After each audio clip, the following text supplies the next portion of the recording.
নমস্কার সম্মানীয় দর্শকবৃন্দ, পাবলিক সার্ভিস কমিশন পশ্চিমবঙ্গ সরকারের পক্ষ থেকে সুপারভাইজার পদে নিয়োগের বিজ্ঞপ্তি প্রকাশ করেছে।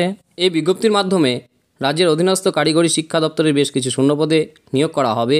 যে কোনো ভারতীয় নাগরিক পশ্চিমবঙ্গের প্রতিটি জেলা থেকে এখানে চাকরির জন্য আবেদন জানাতে পারবেন অনলাইনের মাধ্যমে। এই সুপারভাইজার পদে আবেদন করতে গেলে আবেদনকারী শিক্ষাগত যোগ্যতা কী থাকতে হবে, আবেদন কীভাবে করবেন, আবেদন প্রক্রিয়া অনলাইনের মাধ্যমে করতে হবে না অফলাইনের মাধ্যমে করতে হবে, মাসিক বেতন কত, শূন্যপদ কত, এই পদে আবেদন প্রক্রিয়া কবে থেকে শুরু হবে এবং এই আবেদন প্রক্রিয়া কতদিন পর্যন্ত চলবে সে সম্পর্কে আজকের ভিডিওতে বিস্তারিত আলোচনা করব। তাই ভিডিওটি স্কিপ না করে প্রথম থেকে শেষ অবধি আপনারা দেখবেন। ভিডিওটি ভালো লাগলে লাইক, শেয়ার, কমেন্ট করবেন এবং আপনারা যদি প্রথমবার ইউটিউব থেকে দেখেন তাহলে দাস অফিসের চ্যানেলটি সাবস্ক্রাইব করবেন এবং ফেসবুক থেকে দেখলে দাস অফিসের চ্যানেলটি ফলো করে রাখবেন এরকম গুরুত্বপূর্ণ আপডেট পাওয়ার জন্য। যারা আগে থেকে আমার দাস অফিসের চ্যানেলটি সাবস্ক্রাইব এবং ফলো করে রেখেছেন তাদের অসংখ্য ধন্যবাদ।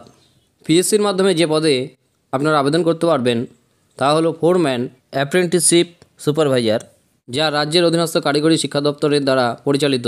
এই সুপারভাইজার পদের মোট শূন্যপদ হচ্ছে 29টি, যার মধ্যে এসসি 7টি, এসটি 4টি, ওবিসি 6টি, আনরিজার্ভ 2টি এবং ইডব্লিউএস ক্যান্ডিডেটদের জন্য 2টি শূন্যপদ রয়েছে। বেতন এই পদে কর্মরত প্রার্থীদের রাজ্য সরকারের বেতন কমিশনের লেভেল 12 অনুযায়ী মাসিক 35,800 টাকা থেকে 92,100 টাকা পর্যন্ত বেতন প্রদান করা হবে।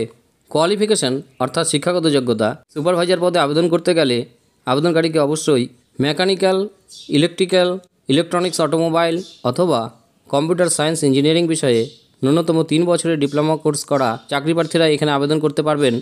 আবেদনের ইচ্ছুক প্রার্থীকে বাংলা এবং নেপালি ভাষা জানতে হবে। এজ বা বয়স সীমা এই পদে আবেদন করতে গেলে আবেদনকারীদের বয়স 1 জানুয়ারি 2024 তারিখ অনুযায়ী 37 বছরের মধ্যে হতে হবে। 18 বছরের নিচে এবং 37 বছরের ঊর্ধ্বে আবেদনকারীরা আবেদন করতে পারবেন না। তবে এসসি, এসটি, ওবিসি সম্প্রদায় যারা রয়েছেন তারা সরকারি নিয়ম অনুযায়ী যথারীতি বয়সের ছাড় পাবেন। সুপারভাইজার পদে আবেদন করতে গেলে জেনারেল, ওবিসি এবং মহিলা যারা ক্যান্ডিডেট রয়েছেন তাদের আবেদন ফি হিসাবে 160 টাকা জমা দিতে হবে। আবেদন ফি অনলাইনের মাধ্যমে জমা করতে হবে।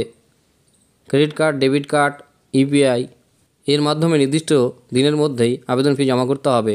অনলাইনে এই আবেদন ফি জমা করতে গেলে অতিরিক্ত 4 টাকা 90 পয়সা হিসাবে জিএসটি প্রদান করতে হবে আবেদনকারীদের। এবং আবেদনকারীরা যদি অফলাইনের মাধ্যমে অর্থাৎ ব্যাংকের মাধ্যমে আবেদন ফি জমা করেন তাহলে অতিরিক্ত 17 টাকা চার্জ দিতে হবে। তবে এসসি, এসটি এবং 40%-এর উপরে প্রতিবন্ধী যারা রয়েছেন সেই সমস্ত আবেদনকারীদের কোনো আবেদন ফি লাগবে না। আবেদন পদ্ধতি, সুপারভাইজার পদে আবেদন করতে গেলে আবেদনকারীদের পাবলিক সার্ভিস কমিশনের যে অফিসিয়াল ওয়েবসাইট psc.wb.gov.in এই ওয়েবসাইট থেকেই আবেদন করতে হবে। এর জন্য প্রথমে প্রার্থীকে নিজের রেজিস্ট্রেশন প্রক্রিয়া সম্পন্ন করতে হবে। এরপর সংশ্লিষ্ট ওয়েবসাইটে লগ ইন করে প্রস্তাবিত অনলাইনে আবেদনপত্রটি সঠিকভাবে পূরণ করতে হবে আবেদনকারীদের। আবেদনপত্র পূরণ করার পর গুরুত্বপূর্ণ যে নথিগুলি সেগুলো স্ক্যান কপি করে আপলোড করতে হবে এবং সবশেষে আবেদন ফি জমা করতে হবে। আবেদন ফি জমা করে তারপরে সাবমিট অপশনে ক্লিক করলে আবেদনটি নথিভুক্ত হয়ে যাবে। এরপর আবেদনকারীরা এই আবেদনপত্রটি 1 কপি প্রিন্ট আউট করে রেখে দেবেন নিজের কাছে। সুপারভাইজার পদের আবেদন প্রক্রিয়া শুরু হয়েছে 1 ফেব্রুয়ারি থেকে, তা চলবে 22 ফেব্রুয়ারি পর্যন্ত। তাই হাতে আর বেশি দিন সময় নেই। তাই যে সমস্ত ক্যান্ডিডেটরা এই পদগুলিতে আবেদন করবেন তারা অতি শীঘ্রই অনলাইনের মাধ্যমে আবেদন করে ফেলুন 22 ফেব্রুয়ারির মধ্যে।